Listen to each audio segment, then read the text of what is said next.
सन्माननीय विचारपीठ, भारतीय संविधानाच्या अमृत महोत्सवी वर्षानिमित्त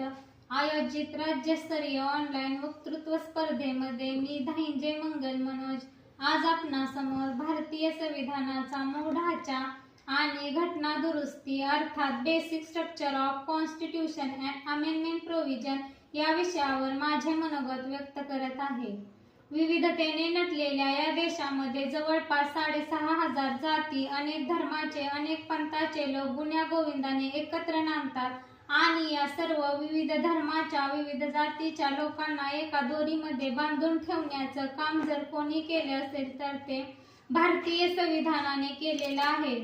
मी स्वतः वकील नाही किंवा कायद्याची अभ्यासक नाही, परंतु भारताची सामान्य नागरिक म्हणून भारतीय संविधानामध्ये असलेल्या तरतुदी जाणून घेण्याचा प्रयत्न केला असता मला ज्या गोष्टी आढळून आल्या